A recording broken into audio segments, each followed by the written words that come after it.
नमस्कार, स्वागत है आप सभी का न्यूज़ वन इंडिया में। मैं हूं आपके साथ शापनी पटनायक। बुलेटिन की शुरुआत करेंगे। सावन का आखिरी सोमवार आज मंदिरों में भक्तों का तांता लगा हुआ है। श्रद्धालु भगवान शिव का जलाभिषेक कर रहे हैं। हर हर महादेव के जयकारे से गूंज रहा शिवालय।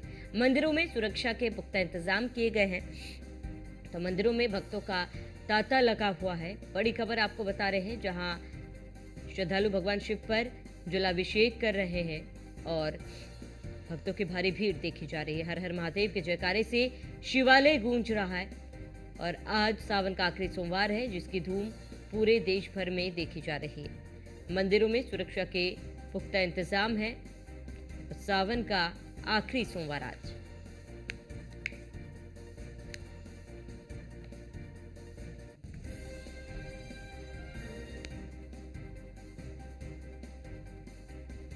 तो बड़ी खबर आपको बता दें, जहां श्रद्धालु भगवान शिव पर जलाभिषेक कर रहे हैं। हर हर महादेव के जयकारे से गूंज रहा शिवालय। तो मंदिरों में सुरक्षा के लिए पुख्ता इंतजाम किए गए। ये बड़ी खबर आपको बता दें, जहां सावन का आखिरी सोमवार आज।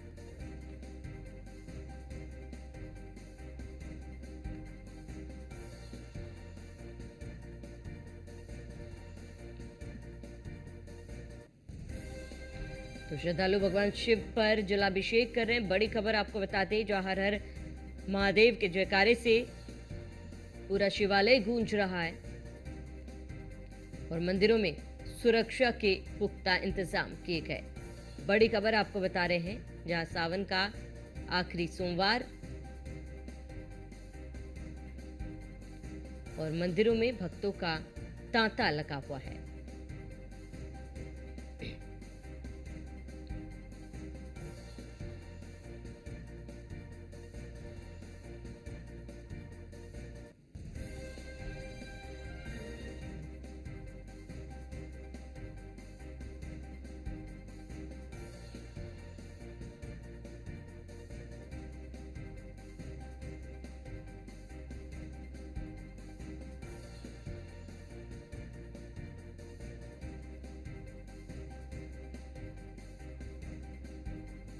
तो श्रद्धालु भगवान शिव पर जलाभिषेक कर रहे हैं और देश भर में आज सावन का आखिरी सोमवार मनाया जा रहा है। मंदिरों में सुरक्षा के लिए भी पुख्ता इंतजाम किए गए। सावन का आखिरी सोमवार आज है।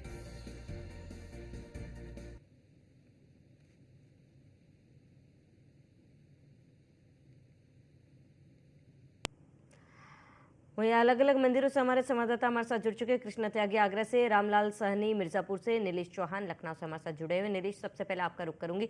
नीलेश, आज सावन का आखिरी सोमवार है, ऐसे में लखनऊ में किस तरीके की तस्वीरें, मंदिरों में कितनी भीड़ देखी जा रही है?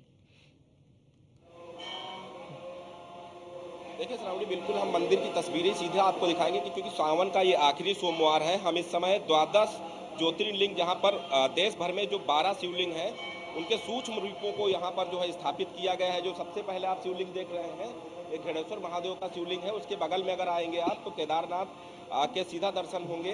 और साथ ही साथ बात करें तो और आगे भी तमाम शिवलिंग हैं, हम उनको भी दिखाएंगे। त्र्यंबकेश्वर है, जहां पर आप दर्शन करने के लिए दर्शन कर सकते हैं। सीधे दर्शन करेंगे, वैसा ही शिवलिंग है जैसा कि त्र्यंबकेश्वर में स्थापित किया गया है। उसके अलावा बाबा काशी विश्वनाथ के आप दर्शन करिए। इसके आगे आते हैं तो आपको हम दिखाएंगे कि नागेश्वरम महादेव का शिवलिंग यहाँ पर है। उसके अलावा अगर हम बात करें तो ये रामेश्वरम है और ये पंडित जी भी हैं, कुछ बताना चाहते हैं। पंडित जी से भी हम बात करेंगे। पंडित जी, आज सावन का आखिरी सोमवार है और रक्षाबंधन भी है। कितने समय सही रहेगा राखी बांधने का? फिलहाल भद्रा तो जो है 1:25 तक भद्रा है और उसके बाद रक्षाबंधन का त्यौहार मनाया जा सकता है। भद्रा में रक्षाबंधन का त्यौहार जो है वो उचित नहीं होता है। उत्तर प्रदेश का इकलौता मंदिर है जहां एक साथ आप सभी शिवलिंगों के दर्शन कर सकते हैं। जरा आप बताते रहे। ये यहाँ पर सबसे पहले प्रारंभ करते हैं सोमनाथ जी से। हैं, सोमनाथ का शिवलिंग है और यहाँ पर हर सोमवार प्रदोष में यहाँ पर पूजन होता है। सभी शिवलिंगों का एक साथ पूजन हुआ करता है। सोमनाथ के बाद ये मल्लिकार्जुन है, मल्लिकार्जुन, और उसके बाद ये महाकाल का बना हुआ है ये महाकाल की स्थापना हुई है और महाकाल के बाद फिर जो है ये ओमकारेश्वर हैं। ये ओमकारेश्वर ये विराजमान किए गए हैं और फिर उसके बाद ये वैद्यनाथ का बना हुआ है। वैद्यनाथ के बाद भीमाशंकर, वैद्यनाथ के बाद भीमाशंकर। इस समय भगवान का अभिषेक चल रहा है। तो अपने दर्शकों को भी बताना चाहेंगे कि जो लोग एक साथ में 12 ज्योतिर्लिंग के दर्शन करना चाहते हैं, सबसे आसान तरीका है वो लखनऊ है और कैंट इलाके में ये द्वादश शिवलिंग का स्थापित किए गए हैं। और पंडित जी से हम और भी बात करेंगे। पंडित जी, आखिरी सोमवार है, किन चीज़ों का विशेष ख्याल रखना चाहिए? आखिरी सोमवार आज बहुत ही पुनीत पर्व है। आज रक्षाबंधन भी है और रक्षाबंधन में जो है मनुष्य को जो है वो बहनें सब अपने भाइयों को राखी बांधती हैं। दोपहर में 1:25 तक भद्रा हैं। भद्रा में रक्षाबंधन करना उचित नहीं होता और 1:25 के बाद भद्रा जब समाप्त हो जाएंगे उसके बाद जो है रक्षाबंधन का त्यौहार मनाया जा सकता है। आगे हमारे और शिवलिंग दिखाई दे रहे पंडित जी, इनके बारे में। ये जो है रामेश्वरम का है। रामेश्वरम का शिवलिंग बना हुआ है। बिल्कुल आप देखिए, ये सब पूरी उसी प्रकार की आकृति दी गई है। और फिर उसके बाद नागेश्वर हैं जो कि द्वारिका में विराजमान है। यहाँ पर भी उनको जो है इसी प्रकार से आकृति दी गई है। इसके बाद हमारे काशी विश्वनाथ हैं, बाबा विश्वनाथ हैं, उनके आप लोग दर्शन कर सकते हैं। और बाबा विश्वनाथ के बाद फिर जो है त्र्यंबकेश्वर, ये त्र्यंबकेश्वर का शिवलिंग है। और त्र्यंबकेश्वर के बाद फिर बाबा केदारनाथ हैं। त्र्यंबकेश्वर के बाद बाबा केदारनाथ और फिर उसके बाद घुश्मेश्वर। ये 12 ज्योतिर्लिंग यहाँ पर स्थापित किए गए हैं और 12 ज्योतिर्लिंग का दर्शन कर और उनका अभिषेक कर कोई भी अपना पुण्य जो है प्राप्त कर सकता है। यहाँ पर आकर के कोई भी एक साथ 12 ज्योतिर्लिंग का दर्शन करे और उसका संपूर्ण लाभ उठावे। मंदिर का क्या इतिहास है पंडित जी? कितनी भीड़ होती है अमूमन? मंदिर बहुत प्राचीन है और यहाँ पर सावन के मास में बहुत अत्यधिक भीड़ होती है। भक्त लोग बहुत आते हैं और यहाँ पर पूजन अर्चन करते हैं। प्रत्येक सोमवार प्रदोष इनमें यहाँ पर अभिषेक होता है। लगभग रोज ही यहाँ पर अभिषेक का कार्यक्रम चला करता है। तो हमने आपको तमाम तस्वीरें दिखाई हैं एक साथ, जो भोले बाबा के 12 ज्योतिर्लिंग हैं जो देश भर के अलग अलग हिस्सों में बने हुए हैं, प्राचीन हैं, जहां पर मान्यताएं हैं कि लोग वहां पर जाकर माथा टेकते हैं तो उनकी मनोकामना पूर्ण होती है। लेकिन लखनऊ का एक ऐसा इकलौता मंदिर है जहां एक साथ आप भगवान भोलेनाथ के जो 12 ज्योतिर्लिंग हैं एक ही स्थान पर, एक ही जगह पर, एक ही समय में आप दर्शन कर सकते हैं। कहा जा सकता है कि पूरे देश को जोड़ने वाला ये मंदिर है, जहां पर आप आने वाले दिनों में आए या फिर सोमवार को आए तो आपको आसानी के साथ भगवान भोलेनाथ का जो ज्योतिर्लिंग है, चाहे वो काशी विश्वनाथ में हो, उत्तराखंड में हो, रामेश्वरम में हो, तमिलनाडु में हो, उन तमाम जगहों पर जाने की अपेक्षा अगर आप लखनऊ आते हैं तो आपको यहाँ पर भी वही सौभाग्य मिलेगा बाबा भोलेनाथ के ज्योतिर्लिंग को दर्शन करने के बाद। तो ये मंदिर भी काफ़ी प्राचीन है और उत्तर प्रदेश ही नहीं देश भर के अलग अलग हिस्सों से लोग यहाँ पर दर्शन करने आते हैं। पंडित जी, देश के कौन कौन से हिस्सों से लोग यहाँ पर आते हैं? लगभग यहाँ के क्षेत्रीय लोग अधिकतर रहते हैं और बाकी तो जो है आसपास के जो प्रदेश हैं वहाँ से भी लोग आते हैं, आसपास के ज़िले हैं वहाँ से भी लोग आते हैं। अब उसमें एक एक को बताया नहीं जा सकता कौन कहाँ से आया हुआ है, लेकिन हाँ लोग बहुतायत जो है बहुत मात्रा में यहाँ पर आते हैं। ठीक है, ठीक है नीलेश, आप बने रहे हमारे साथ। मैं लौटूंगा आपके पास। रामलाल सहनी मिर्जापुर से हमारे साथ जुड़े हैं। रामलाल सहनी, मिर्जापुर की बात करें, वहां पर मंदिरों में कितनी दिव्य और भव्य तस्वीरें हैं, लोगों में कितनी उत्साह है, आस्था कितनी देखी जा रही है? मैं यहाँ पर शक्तिपीठ और सिद्धपीठ में खड़े हुए हैं। माता राष्ट्रीय मंदिर जो है कि चाहे वो कोई भी दिन हो, चाहे वो कुछ भी पर्व हो, चाहे वो कोई मुहूर्त हो, वहाँ पर हमेशा भीड़ लगता है। लेकिन आज तो सावन का अंतिम सोमवार और श्रावण की पूर्णिमा, अंतिम पूर्णिमा है और इस अवसर पे चारों तरफ हम कैमरामैन से कहेंगे कि जरा दिखा दे कि मंदिर की तरफ जाने वाली चारों गलियों में इस तरह से भक्त जो है कि लाइन लग करके हाथ में नारियल और चुनरी लेकर के पहुंच रहे हैं माँ के धाम में। ये एक ही जगह से नहीं है, ऐसे ही 4 4 जगह से है गेट लगे हुए हैं, चारों गेट पे इस तरह से भीड़ लगी हुई है भक्तों की। लाइन में लग करके भक्त बड़े उमंग के साथ मां के मंदिर में पहुंच रहे हैं दर्शन पूजन करने के लिए। आज जैसा कि आज रक्षाबंधन है, रक्षाबंधन की वजह से आज का दिन कुछ और ही महत्व हो जाता है। और ये जो सावन है, सावन के पूरे पूरे 5 सोमवार जो है कि पड़ा है, जिसकी वजह से ये ऐसा संयोग कई वर्षों के बाद वो होता है। आप देख सकते हैं किस प्रकार से भक्त अपना जय जयकारा लगाते हैं कि कितने उत्साह, कितने उमंगित होकर के पहुंच रहे हैं मंदिर मां विंध्यवासिनी के धाम में और दर्शन पूजन करेंगे।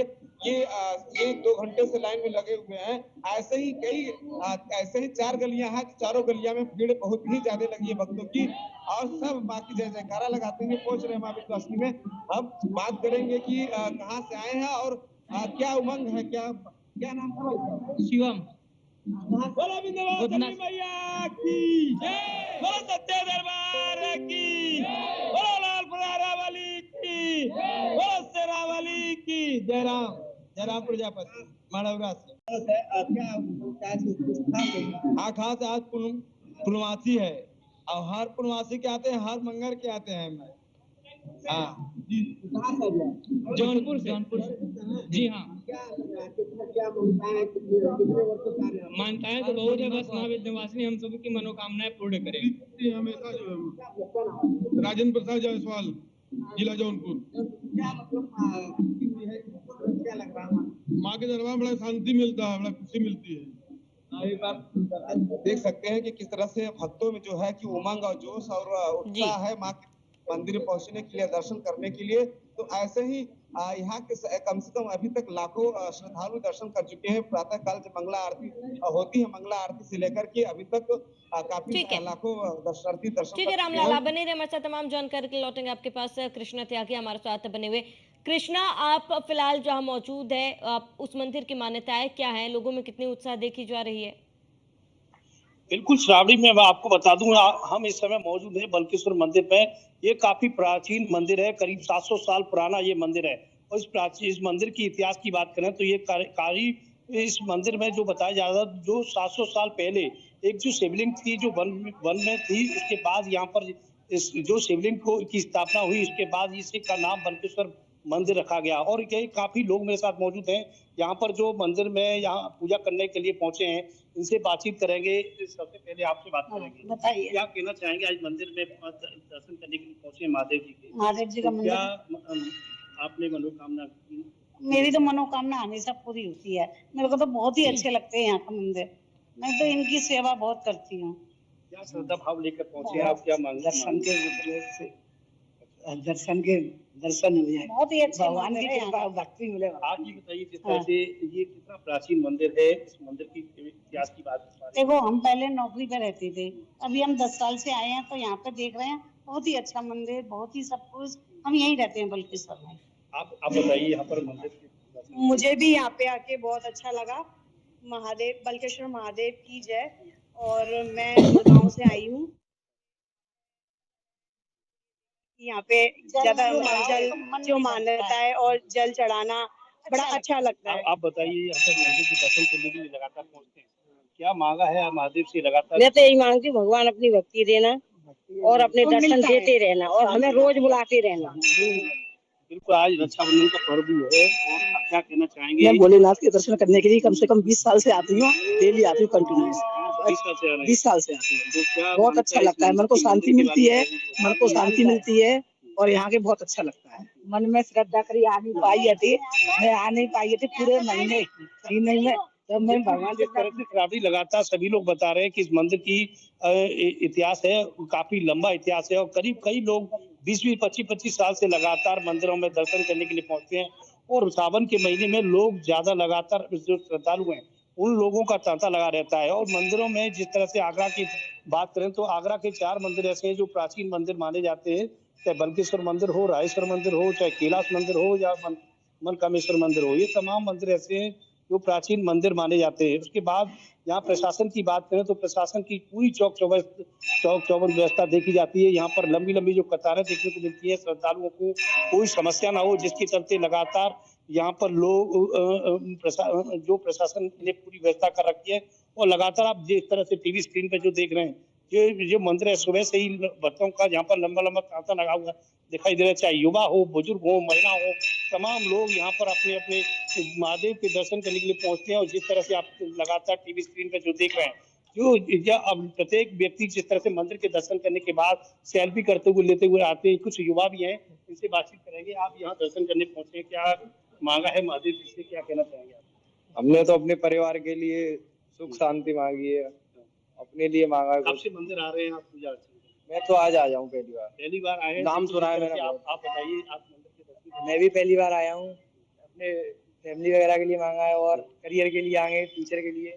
और बिल्कुल जिस तरह से हम लगातार भक्तों से बातचीत कर रहे हैं, सभी लोगों की अपने अपने मनों में जो मनोकामना लेकर पहुंचते हैं, सभी लोगों के मन में यही भाव रहता है कि जिस तरह से महादेव जी के दर्शन करें, परिवार की शांति रहे और सुख शांति बनाए रखे महादेव जी। तमाम लोग अपने मन में श्रद्धा लेकर पहुंचते हैं। बताया जाता है श्रावण के महीने में लगातार सोमवार के दिन जो भी पूजा अर्चना करता है महादेव, उनकी पूजा अर्चना उनकी मनोकामना पूरी करते हैं। तो निश्चित तौर से तमाम लोग अपनी अपनी बातें बता रहे हैं। जी बिल्कुल, आप बने रहे हमारे साथ। कृष्णा लौटेंगे आपके पास। नीलेश, आपका रुख करूंगी। नीलेश, क्योंकि आज का दिन खास इसलिए भी, आज रक्षाबंधन का त्योहार हर जगह पर मनाया जा रहा है और ऐसे में इसको लेकर भी लोग काफी ज्यादा उत्साहित होंगे जो लोग मंदिर में पहुंच रहे हैं, क्योंकि कई मंदिर ऐसे जहां पर शिवलिंग पर राखी भी बांधी जा रही है, भोले बाबा को राखी बांधी जा रही है। ऐसे में क्या उस मंदिर में भी ऐसी कोई तस्वीरें देखने को मिल रही है?